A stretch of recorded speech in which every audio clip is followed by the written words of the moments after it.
Hello दोस्तों, नमस्कार। मैं विवेकानंद स्वागत करता हूँ अपने एक और नए ब्लॉग में। तो दोस्तों देखिए, होता क्या है कि मनुष्य के जीवन में बहुत सारे ऐसे शुभ दिन आते हैं जिस समय कि वो कथा का श्रवण करते हैं, और ऐसे में मुझे भी इनविटेशन एक मिल चुका है कथा श्रवण करने के लिए। तो वो मैं काफ़ी ज़्यादा खुशनसीब हूँ कि मुझे सुंदरकांड जो पाठ है उसमें शामिल होने का मौका मिल रहा है। तो चलिए सुंदरकांड का पाठ का आनंद लेते हैं, हम भी सुनते हैं, आप भी सुनते हैं। कहा जाता है कि जय दिन राम कथा सुनी आई, कष्ट मिटे सुख घर में आए। तो ये चीज़ें हैं दोस्तों, आपके घर में जो भी कष्ट होते हैं रामचरित्र मानस का पाठ करवाने से या फिर कह सकते हैं सुंदरकांड करवाने से आपके घर का जो भी कष्ट वगैरह है वो भगवान श्री राम हर लेते हैं। तो ऐसा माना जाता है। तो रामचरित्र मानस में ही दोस्तों आपको पता है कि 7 कांड टोटल हैं। तो पहला आता है बालकांड। बालकांड का मतलब भगवान राम का जो जन्म है, बालकपन है, उसका वर्णन मिलता है। और इसी तरीके से अगला जो कांड आता है वो अयोध्या कांड होता है। इसके बाद आरण्यक कांड होता है। आरण्यक कांड के बाद किष्किंधा कांड होता है। किष्किंधा आप जानते होंगे, ये सुग्रीव की नगरी है जहाँ के राजा सुग्रीव हैं, पहले बाली थे। तो ये सभी वर्णन आपको किष्किंधा कांड में मिलता है। इसके बाद आता है सुंदरकांड, और इसके बाद युद्धकांड, और युद्धकांड के बाद उत्तरकांड। तो ये टोटल 7 कांड होते हैं। तो आप समझ गए होंगे कि सुंदरकांड रामचरितमानस का ही एक कांड है, एक भाग है। तो आपको मैं बता दूं दोस्तों, यदि आप संपूर्ण रामचरितमानस का पाठ करवाते हैं तो इसमें आपके 2 से 3 दिन का समय लग सकता है। यदि आप सुंदरकांड करवाते हैं तो ये 2 से 3 घंटे में फाइनल हो जाता है। तो टाइम ना होने की वजह से सुंदरकांड का आप चाहे तो अपने घर में जब घर का गृह प्रवेश करवाएं, मतलब कि जो भी आप अपने जीवन में शुभ कार्य करते हैं, आपका शुभ कार्य होता है, तो उसमें आप ये सब पाठ करवा सकते हैं। तो इसलिए दोस्तों मुझे इनविटेशन मिला हुआ है, तो सुंदरकांड का पाठ है। तो चलिए चलते हैं। हालांकि सुंदरकांड का जो पाठ है उसे मैं लाइव करूँगा तो वो मेरे फर्स्ट चैनल टेक्निकल विवेक बाबू पे आएगा, क्योंकि इस चैनल पे मेरे 1000 सब्सक्राइबर पूरे नहीं हो पाए हैं। तो आप वहाँ पे जाके देख लीजिएगा। और इसमें थोड़ा सा कुछ देवी भजन वगैरह है तो वो मैं इस वीडियो में ऐड करूँगा। तो चलिए फिर देखते हैं क्या होता है आगे।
आई होप कि ये वीडियो आपको पसंद आया और मुझे पता था दोस्तों कि इस कथा का श्रवण करते करते शाम हो जाएगा, क्योंकि शाम को 5 बजे से वहाँ पे टाइम रखा गया था कथा का। तो मुझे अनुमान लगा था कि ये करीब 2 घंटे का टाइम था। तो 7-8 बज गए थे, इसलिए आउटडोर शूट करने का उस समय टाइम मुझे नहीं मिला था, तो मैंने पहले ही करके रख लिया था।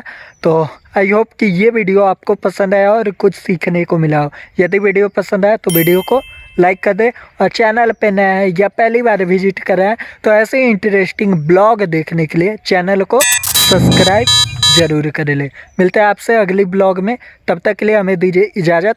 नमस्कार, जय हिंद, जय भारत, वंदे